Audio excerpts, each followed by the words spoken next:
Pronto para sorrir? Os Estados Unidos estão fechando o cerco em torno do ministro Alexandre de Moraes. Nesse nosso encontro com justiça, eu vou te mostrar duas coisas que vão te deixar extremamente feliz. São duas frentes judiciais de responsabilização contra o ministro Alexandre de Moraes e o seu entorno que avançaram nessa semana e que mostram como o cerco está se fechando em torno dele lá. Eu tenho certeza de que você vai gostar dessas novidades. Bora então, direto para a primeira frente com essa matéria aqui que saiu no Estadão. Justiça dos Estados Unidos expede nova citação contra Alexandre de Moraes após pedido da Trump Media e da Rumble. Opa. Parece que o jogo virou, não é mesmo? Parece que agora é o ministro Alexandre de Moraes que ele se tornou alvo daquelas famosas 48 horas que ele adora dar para os outros cumprirem as ordens dele. Logo, o Moraes, ele que flagrantemente viola leis, acordos, tratados internacionais assinados pelo Brasil e outros países para citação de pessoas e empresas, agora ele está sendo citado internacionalmente pela justiça americana em um processo que é movido pelo Trump e pela Rumble contra o próprio Moraes, em que eles querem uma indenização multimilionária do ministro por danos causados por ele. E sabe o que é mais irônico ainda? Essa é a segunda citação expedida para o Moraes, que não está sendo encontrado pela justiça americana. Como assim não está sendo encontrado pela justiça americana? Ele mora lá em Brasília, STF, olha aí. A nova notificação foi determinada depois que a primeira tentativa de citação, feita em março, foi frustrada. Procurado por meio do STF para comentar o caso, Moraes não quis se manifestar. Ué, ministro?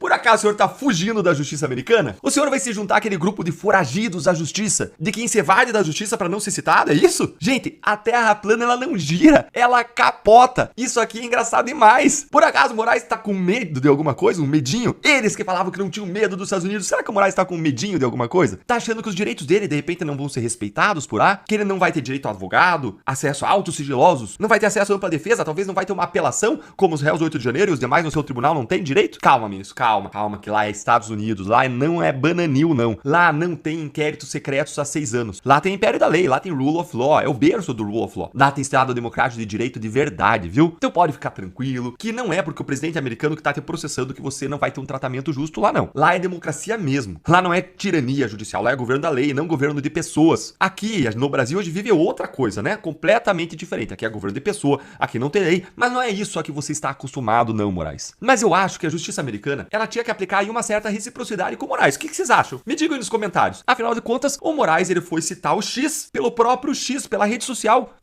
Veja só, o que vocês acham do Moraes ser citado pelas redes sociais, hein? O que você achar? Ia gostar? Curta aí, deixa seu joinha, comenta aí se você ia gostar e vem ver o que vai acontecer com o ministro caso ele continue fugindo da justiça americana depois dele ser citado. Olha aqui, Moraes terá um prazo de 21 dias para apresentar uma resposta formal à ação ou então apresentar uma petição para contestar o processo, conforme as regras processuais federais dos Estados Unidos. Caso não se manifeste dentro desse período, a justiça americana poderá declará-lo em revelia, permitindo que o caso avance com base apenas nas alegações apresentadas pelas empresas. Olha, ministro, eu não recomendo isso aí não, viu? Melhor o senhor constituir um advogado, ir lá, apresentar sua defesa, porque olha, a justiça americana não é brincadeira não. Agora vem aqui comigo para a segunda novidade bombástica do dia. Contra Moraes lá nos Estados Unidos, com essa outra história aqui que dessa vez é da CNN. Testemunha deve depor sobre registro de entrada de Felipe Martins aos Estados Unidos. Gente, eu não tava brincando quando eu disse que o cerco tava se fechando em torno do Moraes e da seu entorno lá nos Estados Unidos. O ministro deve estar aí perdendo o sono. Bora aqui ver essa notícia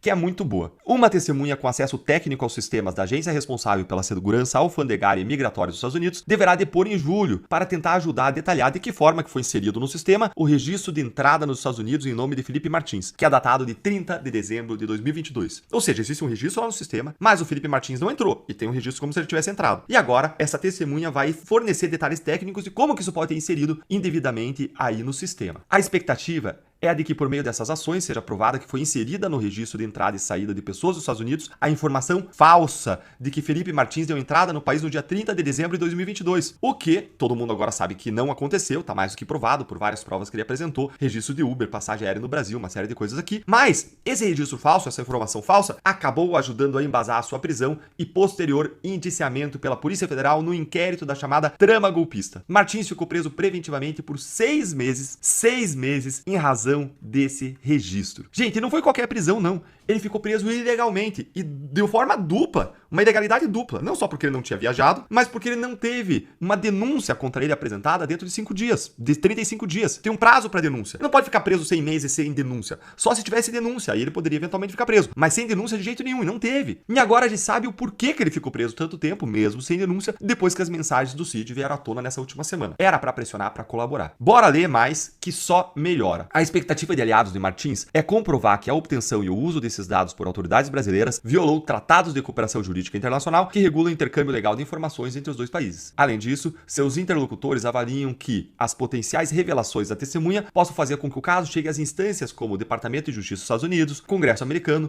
e organismos internacionais de defesa dos direitos humanos. Isso porque a percepção no seu entorno é de que, em vez de seguir os canais oficiais, os dados teriam sido acessados de forma clandestina. Olha, eu não sei vocês, mas eu não queria estar na pele do ministro Alexandre de Moraes e dos agentes e delegados da Polícia Federal do Xandão nesse momento. E tudo isso sem falar das punições que ainda devem vir diretamente das mãos de Donald Trump. E aí, ficou feliz? Deixa o seu like aí e deixa o seu comentário então.